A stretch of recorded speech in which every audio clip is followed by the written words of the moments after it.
Welcome back to this 10-day postpartum challenge. Today's day 8 and we are doing strength 3 today. We've got 4 exercises today, some of which is going to be familiar from what we've done before, and I'm going to throw in a couple of new things. We're going to do one really important exercise for strengthening all the back that is always left out of postpartum programs, and I can't understand why. And we're also going to think a little bit about how we're getting up and down from the floor and use that as a shoulder and chest strengthening exercise, an arm strengthening exercise. So grab your dumbbell or water bottle, whatever you're using for the row, and grab a chair to do the squats and the rows, and let's get started. I'm going to start by lying down on the floor to do a glute bridge, but like I said, I want to think about how we're getting up and down from the floor. Most people sort of do this weird lunge thing, and it's really awkward and it's hard on the legs. So what you're going to do is come down to put your hands on the floor, walk slightly forward, twist, put your bum down on the floor, you slide down on the floor, and then roll onto your back. And we're going to practice that when we get back up. Okay, so from here we're gonna do our glute bridge. This is a really great way to start any workout. Just make sure that you're firing those bum muscles and using them correctly. And make sure those feet are wide apart, about shoulder width apart, and the toes are pointing slightly out. And push the knees out over the 4th toe. Okay, you don't want them out like this, but over the 4th toe. Make sure your knees are at 90 degrees. Breathing in and breathing out on the way up. Don't need to worry too much about the breath, but it can be a good habit to learn how to breathe out on the effort. Squeezing your bum all the way up should really feel those muscles working. If you don't feel them working, you need to adjust your feet a little bit. Okay, we're going to do a different variation of this exercise. Bringing your feet together this time, okay? So like I said, glute bridges with wide feet, bringing them together, lifting one foot up off the floor. And we're going to do a single leg glute bridge. So we're just going to do 5 on each side. Okay, trying to lift, you might need to bring your foot a little bit closer. Lifting as high as you can. It's difficult, you might feel it in the front of the leg as well. I think that's 4. Last one. 5. Cool. So you feel it in and around the joint, not just in the bum. Okay. Other side. It's really important to include single leg variations in our workouts. Helps us to improve hip stability. I think that was 4. Last one. 5. Okay, getting up off the floor, we're rolling onto our side. The hand that's on top, push into the floor, push up to put the other hand on the floor. Then your top leg, put it on the floor. Like this, push the floor away and lift your bum up off the floor to put your other foot on the floor. And then walk backwards and stand up, okay? Most people will just go into a lunge and stand up like this, and it always hurts their knees and their hips. So this is a little trick from Feldenkrais. We're gonna do that a couple more times, help us get warmed up before we move on to the next exercise. So come down, walk out onto your hands just a little bit, take one foot, slide it in between the other foot, the opposite foot and arm. Put your bum down on the floor. From here you can lie down.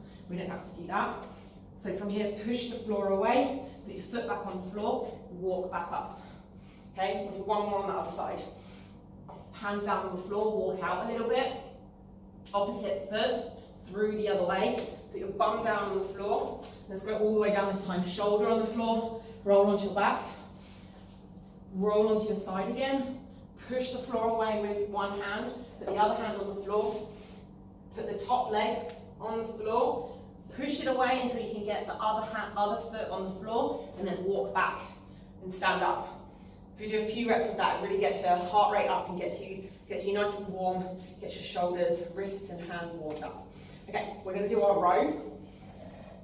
So, using a chair, using a dumbbell or a water bottle or 1 kilo dumbbell, doesn't matter. Hand right underneath your shoulder, stick your bum out, straighten your back, and then we're rowing all the way up to here. Okay, so we're rowing up towards about chest height. Think about bringing your shoulder back and down. We don't want to roll forward like this. we're going to roll up, round our back, push that chair away, keeping the back nice and straight, elbow up towards the ceiling. Okay, 3 more. 2, 1, awesome, switch sides. It really doesn't matter what weight you're using. Doing this is just about learning a technique. Be using like a 500 milliliter water bottle that's like half a kilo. It really doesn't matter. It's just about learning the technique and getting the muscles working, upper back and in the bicep. We use them so much with newborns or carrying things. They get neglected a lot in postpartum programs. Okay, next exercise, Romanian deadlift. This is perhaps the most important exercise for strengthening all of your back and for improving posture, and it's always left out of postpartum exercise programs. I don't understand why, because you can do it from day 1. We're going to learn the technique today with no weight. So what you're going to do is stand with your feet hip width apart. So we're not in a squat stance this time. Feet are hip width apart. You're going to turn, well, you don't have to turn, you can do it wherever you are. What you're going to do is with your bum, try and touch the back wall, okay? So we're going to bend at the hips, it's called a hip hinge, keeping our back lovely and straight, and you're going to try and touch the wall behind you with your bum. You're going to try and find a stretch down your hamstrings, down the back of your leg. Your knees don't go forward, then I end up doing more of a squat. Your knees stay in the same position, they just bend so that you can stick your bum back, and then you stand back up. This, where you get to, will depend on how flexible you are. If you're more flexible than me, you might be able to go further down. If you're not very flexible in your hamstrings, you're going to feel that stretch here, and that's totally fine. So we're just going to do a few reps of this, reaching your bum back, try and touch that back wall, nice straight back, bending the knees to accommodate. Stand back up. So bum back, find that stretch, nice straight back, stand back up. Now what a lot of people do is they think that their back's straight when they're doing this. It's not, and they think that when they're doing this, they're overarching. You're not, don't worry about it. Just reach back as far as you can, keep that back as extended as you can. Your hamstrings is going to limit that. And then you'll find that nice stretch down here. This helps strengthen, but also lengthen those hamstrings, because we're strengthening them through their full range of motion, not just part of the range of motion. Okay, we're going to do 3 more here. 3, 2, and last one. Cool, we're going to come into our squat now, just like we did in the last exercise. Remember, whatever height is right for you. So you might want to get into this deep squat first to remember what the best foot width apart is for you, what the best stance is for you. And then you might want to still be using a chair. It's totally fine.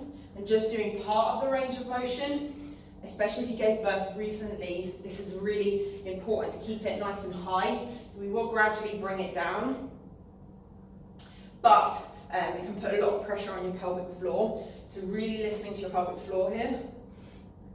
If you feel comfortable and if you want to go deeper, you can go. You can step forward from your chair and go just a little bit deeper. You can do it on your sofa or something like that that's a little bit lower. Okay, so going to where it feels right for you. Last 2, last 1. Cool. And we're going to go back down on the floor, remembering to walk out, knees down on the floor, twist onto your shoulder and roll onto your back. It's just the most comfortable way of getting up and down from the floor. Okay, so let's skip the regular glute bridge and bring our feet together, 1 foot up in the air. We're just going to do 5 on each side. 4, 3, 2, last 1. 1, switch legs. Make sure you've got a 90-degree angle more or less at your knee when you come up. If your foot's too far away, you're not going to feel your hip. 4 and 5, try and extend all the way up to the top. Awesome. Okay, so rolling onto your side. I know it's annoying getting down onto the floor for just one exercise, but this is part of the workout. Opposite foot, or the top foot on the floor. Push the floor away with the foot and the 2 arms, and put your other foot on the floor and walk back. Okay, what's our next exercise? Row. Nice straight back, don't tuck your bum under. We're going to do 8 on each side. 2, elbow up towards the ceiling. 3, open up the chest. 4, 5, 6, 7, 8. I'm going to switch sides. 1, 2, 3, 4. Push that chair away. Don't slouch down here on that supporting arm. You really want to push the chair away, push the support away, whatever you're using. Okay, Romanian deadlift, bum back towards the back wall, knees don't move forward, stand back up, feet hip width apart. Find that stretch down the hamstring. Your back's working really hard to stop you from flopping forward here, okay? So it strengthens your whole back. With time, you can add weight to this. You can start even with just 1 kilo in each hand and start adding weight to this, and this really starts to strengthen the back. Really helps improve back pain and bulletproof your back against aches and pains. It also strengthens and lengthens the hamstrings, like I said before, strengthens the bum and the hip joint.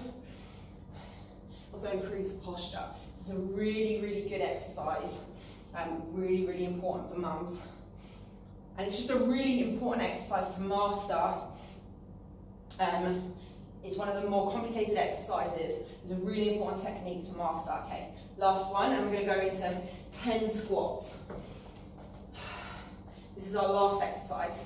So whatever height's right for you, remembering to push those knees over the 4th toe. Don't let them wobble in, especially when you stand up. So if you notice them falling in, really push them out against the 4th toe and try and keep them out there as you stand back up. So you can go a little bit lower than this if you want to. Last 2.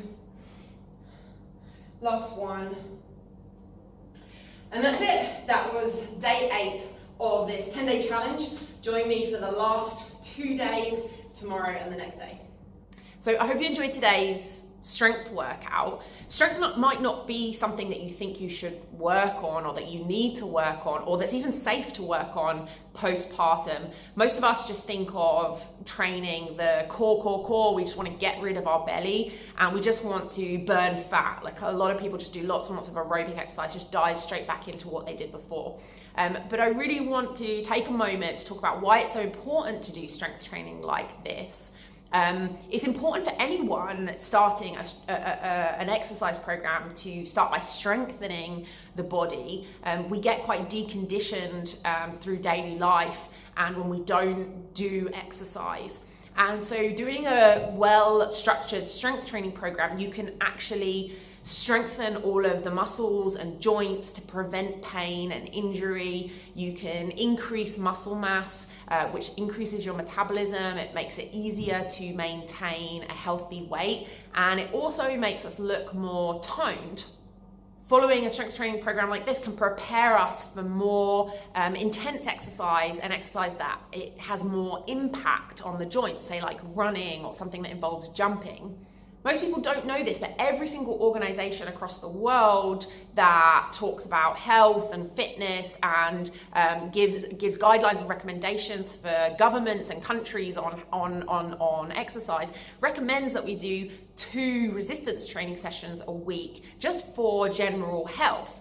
Most people tend to focus on the cardio and again, core by doing things like Pilates, but they neglect the rest of the body. This is especially important postpartum because we lose so much strength and muscle mass during pregnancy and the postpartum period, and we really need to build that back before we move into more intense exercise. We need to build it back for general health as well, because if we've lost muscle mass, we need to build that back up so that we can maintain a healthy weight and so that we can also cope with the demands of everyday life. You know, running is great for you, getting your heart rate up is really important, but it isn't going to help you when you're lifting heavy things or getting up and down out of a chair with a baby or a toddler on you. For these things, we really need strength training. We really need resistance training to help us so we don't end up with back pain or knee pain or hip pain because it's too much for our joints. You might also think of resistance training or strength training as being something that's really, really, really heavy weights. But hopefully, as you've seen over the 3 strength workouts that we've done on this challenge, it doesn't start that way, and it doesn't have to ever get to that level. If you follow a structured strength training program, you will increase the weights and you will get stronger over time, and that's a good thing. But you never have to get to the level where you're doing, really, really heavy weights. If that isn't something that appeals to you, if that's something that does appeal to you, doing pull-ups and heavy squats and deadlifts, then that can also be really, really healthy if you do it with correct technique and you're sensible about the weight that you're using. So I hope you enjoyed this introduction to strength training. If you want to continue your journey, join my online program. I take you through 4 levels of strength training, only 10 minutes to 12 minutes at a time, increasing the level of difficulty as you go along. And you can do that over a number of weeks or months. It's really affordable. It's just $35 a month, and you have access to everything. There's nothing else behind a paywall. So if that is interesting to you, then check out the complete postpartum program. I'll put the link in the description below, and you can continue to get stronger following my program. But in any case, we still have core 3 tomorrow, and then we have our final workout, day 10, where we're gonna do a little bit of a mixture of the 3. See you then.